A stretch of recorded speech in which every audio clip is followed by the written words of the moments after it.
and welcome to another video from Creativo Solutions. You're currently watching the Accounting for Non-Accountants video series. I hope all the videos are helping you better understand the basic principles when approaching accounting. Please post comments and questions below. Let me know what you're struggling with and I'll make the video to help you. Please subscribe to the channel and visit the website for more content and resources. Now we're going to be looking at the double entry system. You've probably heard of this a lot. Remember, all accounting transactions will affect the accounting elements. We know there are 6 different elements. We've covered them in the past. We know there's an asset, a liability, an income, an expense, capital, and drawings. When looking at the accounting elements, they're going to be affected somehow. They're either going to be going up or coming down. Okay, an increase or a decrease. And that's what actually gives us the debit and credit according to the rules. So it doesn't matter what the application is. You might be asked to draw up an accounting equation. You might have to look at journals, ledgers, or trial balances, or even the financial statements. It makes no difference. The double entry rule states that every debit must have a credit. What's on the left and what's on the right, you need to capture 2 sides of every transaction, because every transaction has 2 parties. So every transaction should have 2 separate sides that are going to be recorded in your accounting records. The reason for that is it helps us to keep a tally to make sure that things have been accounted for correctly. So any question will follow the accounting rules. Make sure you follow the correct steps, because that really makes your lives a lot easier when interpreting the transaction. The first step that I would recommend you guys do is identify the type of transaction that you're dealing with. Is it a cash transaction, or is it a credit transaction, or it could even be an other type of transaction. When I say other, it might be an adjustment or it might be a correction, something that we need to provide for that's not cash or credit. Okay, i.e. we're not buying or selling using cash, and we're not buying or selling using credit. The next bit is identifying the accounting elements. So know what you're dealing with. Remember, there are only 6 accounting elements that you've got, so it must meet the requirements of one of those 6. And after I've done that, then I look at the effect. And if I know if it's an increase or a decrease, I can then just remember my rules that I've learned, my 6 golden rules, and apply the actual plus or minus there in terms of is it a debit or is it a credit, depending on the type of account that you've got. We just looked at the steps to approach the double entry system. Remember, transactions can either be grouped as cash or credit, or possibly other.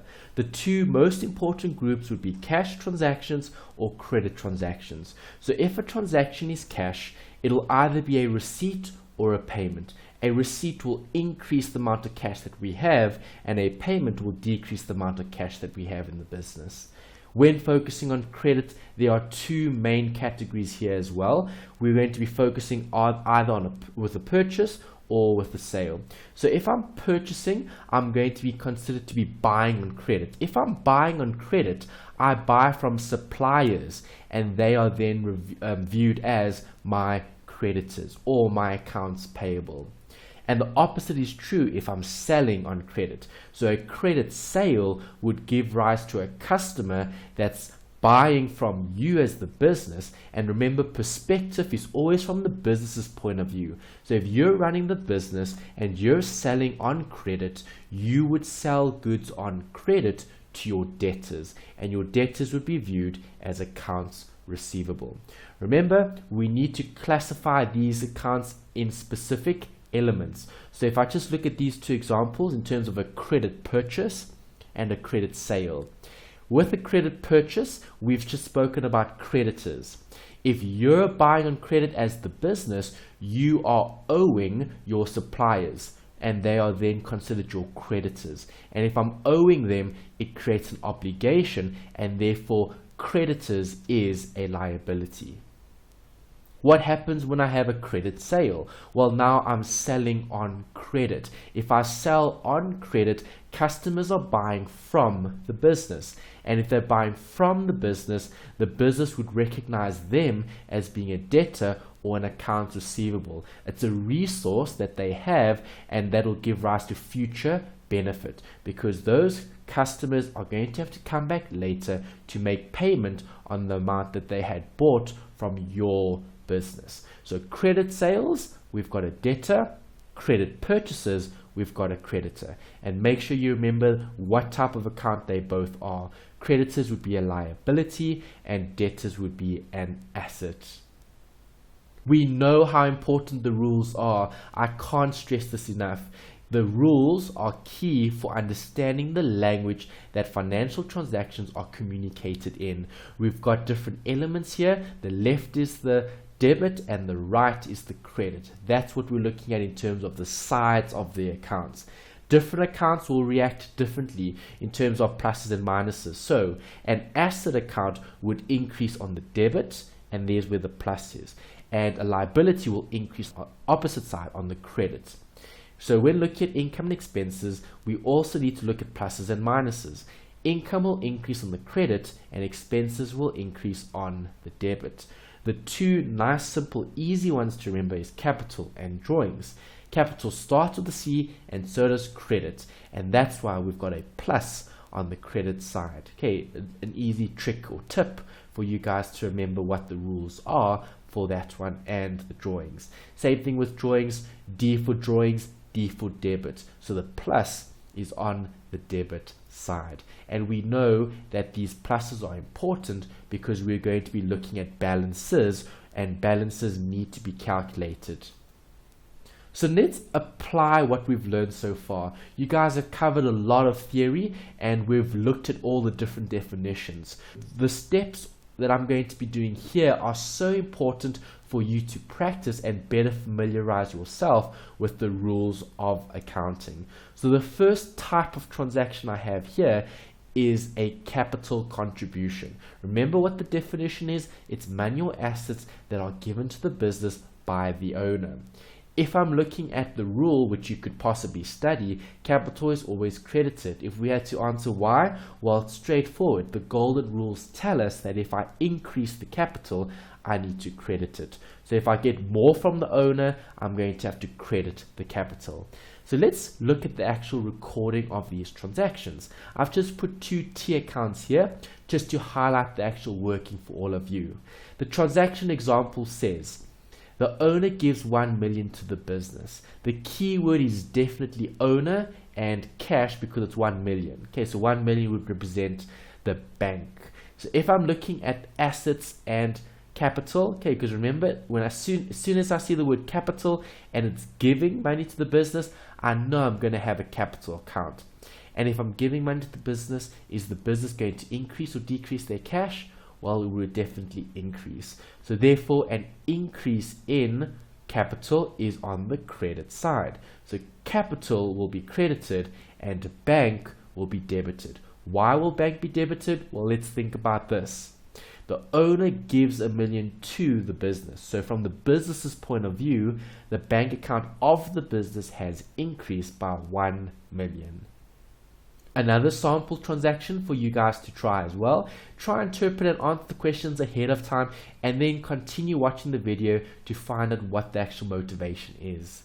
The first bit over here that I've got is a note about buying and purchasing assets. The key word is buying the asset. So if I'm buying the asset, there's going to be an effect on our cash. If I'm looking at recording the accounting transactions accurately, I need to understand what's happening in each of them. The first part says a vehicle was purchased for 1 million and paid by EFT. Let's think about this. If it's paid via EFT, it's a cash payment, so your bank would be affected because I'm not going to see any amount yet until the bank has reflected the amount in my account. So in terms of workings, you're going to debit the assets, okay, and you'll credit the assets. Notice how two different assets are being affected. The golden rules are so important. So vehicle, all right, plus 1 million on the debit side, and bank minus 1 million on the credit side. Now we're looking at receiving income. If we're focusing on receiving income, what would happen to bank? Well, let's again think about this. If I've got an example here that talks about cash sales of 3 million, bank is going to be debited because think about it logically. Are you getting more or less from the bank? You're definitely getting more. So the bank would increase its account. So cash is an asset. We know the asset name is called bank. And if bank is going to increase, that ultimately gives us the rule every debit must have a credit. So keep your accounting simple. Remember, it's about effects. But before I can look at any effects and any debits and credits, your job is to understand what the transaction is actually trying to communicate. If you can understand that, then you can focus on profitability or keeping the business sustainable. So just in terms of the working, just to show you where we would put the 3 million, obviously the bank account is increasing, and we know from our rules that a bank account is an asset, and assets increase on the debit side. So now we need to look at the sales. The sales are also 3 million, except this is affecting an income line item, and therefore it is a credit. Don't forget the rules, guys. You need the rules. Accounting is impossible to do without the basic accounting rules. So keep it simple, guys. I know most of you are probably not going to study accounting further. If that's the case, you will still have all the knowledge that you need in terms of the basics to interact with those individuals if they're helping you with your particular business. For those of you that are going to be studying accounting further, just remember there are 6 basic elements. It doesn't matter how easy or complicated the actual workings get, you can always take any account back to its core, okay, back to basics. And that's why I've emphasized the rules so much over the last few videos, because the better you know the rules, the easier it is for you to identify what's happening in a particular question, and that allows you to do the decision making or to provide the answer if this was an assessment. We've come to the end of this video. Thank you so much for watching. Please subscribe to the channel and leave a comment below. Tell me what you're struggling with and tell me what you want me to create in terms of videos, and I'll make it to help you better understand accounts.